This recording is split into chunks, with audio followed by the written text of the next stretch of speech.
and welcome back. I thought we'd do something a bit different today. The point of this channel is you, and the comments are fantastic, and you can read them, but I thought what I'd do today is read out some questions that I've had and try and answer them. Some of them are smart. In fact, most questions are really smart, and some of them just need clearing up. So let's look at the mailbox. This is a good one from Anthony Bastian. Do I remember degaussing a computer monitor or TV? Yes. And who remembers when you first switched on an old Dell monitor, it would go boing, and the screen would go like that? That's because a magnetic charge would build up on the front of the screen, and you needed to demagnetize it to make it work accurately. I haven't got his name, but somebody else wrote and remembered putting a strong magnet next to his dad's color TV. Not a smart thing to do. The Sony color cathode ray tube TV had a shadow mask, which was a very thin mesh. And if you put a magnet near the front of your Sony TV, it would distort the mesh and it would never go back. Bad one. Here's a good question from Stig Martin. The Germans invented the jet engine. No, they didn't. This just needs clearing up. So Frank Whittle invented the gas turbine engine, which later became known as the jet engine. His early engines were centrifugal flow, and their Germans developed it into the axial flow jet engine. They didn't invent it. I get this question a lot. Am I Adam Savage? No, I'm not Adam Savage. I'm not Adam Savage's dad. Adam is about 10 years younger than me, and I've probably just had a better life than him. As you know, I do films on climate change and a few things on oil, and I get a lot of questions from people who say things like this. Philip Turner, don't use the term carbon neutral. CO2 is good for you.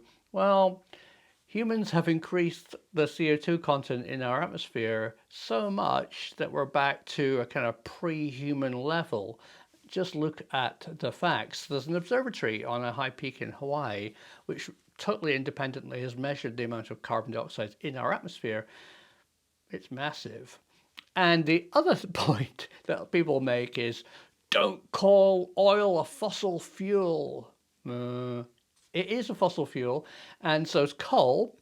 And what I quite often say to them in the comments is, hey, pick up a piece of coal and look at it. Often you see bark and leaves and what looks like an old tree. It is an old tree. But anyway, keep the comments coming. Oh, here's a good question from Rampart. Good one, Rampart. Are all lasers visible? No. And that is a really great question because that talks about the electromagnetic spectrum. We as humans, with our eyes, see an incredibly small part of the radiation which surrounds us in the universe. And lasers can be in ultraviolet or infrared.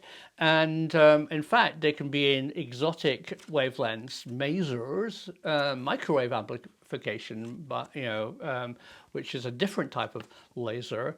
So very few are actually visible. I mean, the early ones were red ruby lasers, which we could see. But no, there's lasers in lots of different parts of the electromagnetic spectrum. So thanks for the question. Paul Adams, this one's great. This is talking about radar and misinformation. And Paul completely correctly says, carrots help you see in the dark. Well done, Paul.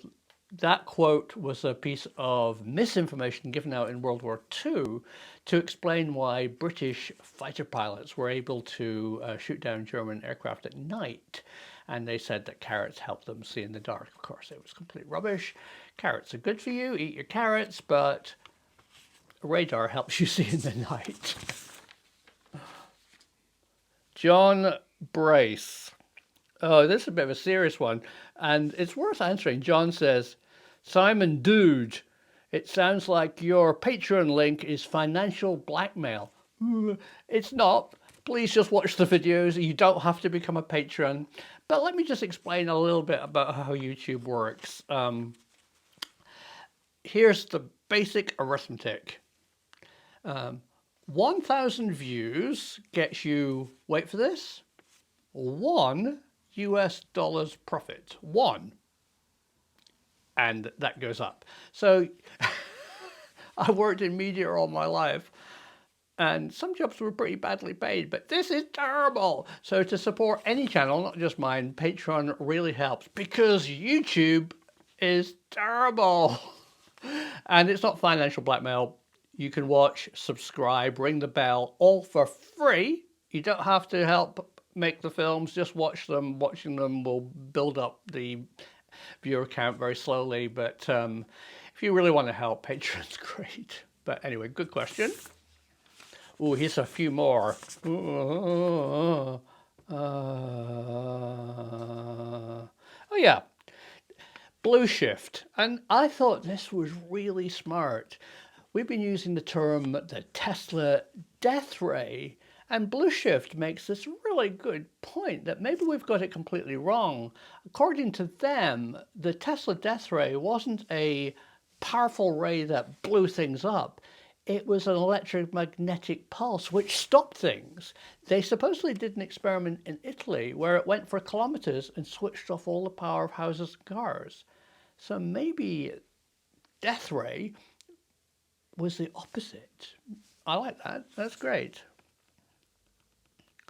Oh yeah, here's a great one. So like a year ago, I did a number of films on 9/11 and the World Trade Center.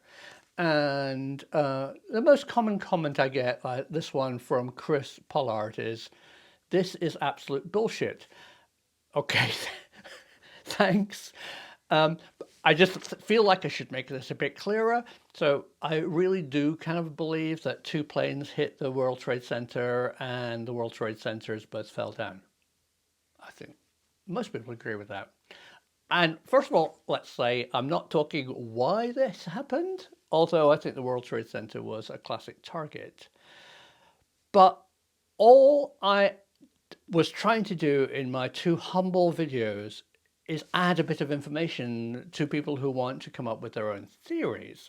And the piece of information that I added was look at the unique open plan box girder construction of the Twin Towers. They were unlike any other buildings built at the time. They were built because people wanted open plan offices, and there's very little structural stability to them. The New York Port Authority was so worried that they actually wrote a report saying what would happen if a plane hit the building back in 1970. So I'm afraid it was well known. And sadly, when the planes did hit the buildings, it didn't take much to bring them down. Whether they were helped, why it happened, I'm not going into, but just to add to your knowledge, look at the unique nature that the World Trade Center buildings were built. That's all I'm saying. All right, moving on. Your goat seems to eat a lot. Thank you from Rohan Jones. Yep, goats munch all day. It goes in 2 stomachs and comes out as chocolate raisins. They are amazing, but brilliant creatures. Get a goat. They're the best creatures to have in the yard. Okay, here's a good one. Francis Maximo goes, "I looked at the video and I saw a UFO. It was a black dot." I get quite a lot of these, and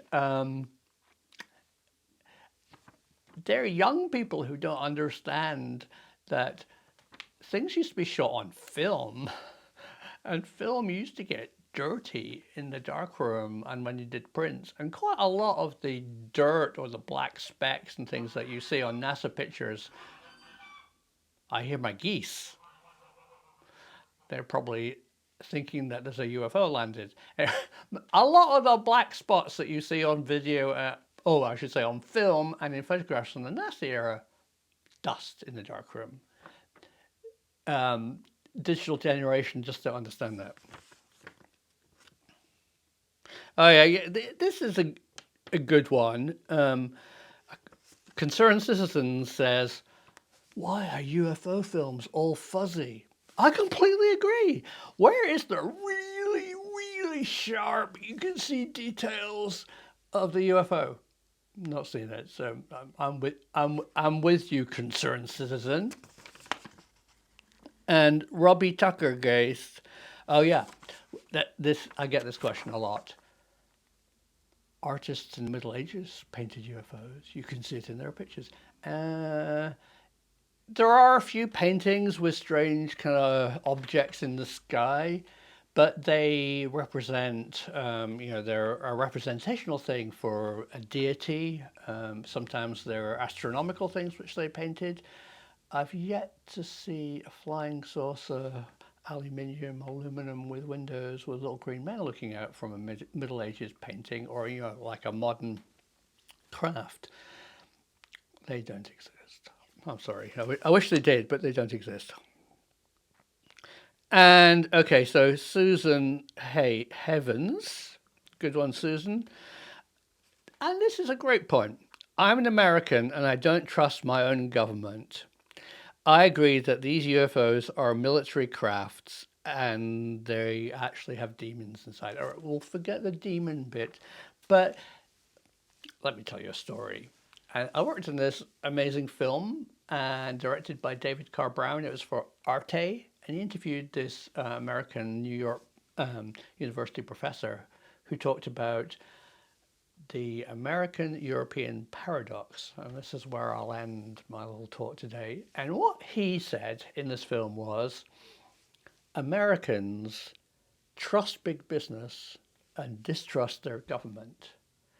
Europeans trust their government and distrust big business. In my opinion, both are wrong, and you probably have to ask questions to both. But that paradox sums up that viewer's comment that I don't trust my government. I don't really trust anybody. I like looking for the truth. And thank you for all your comments, because the best way of getting to the truth is by writing in and sharing information, because the truth is out there.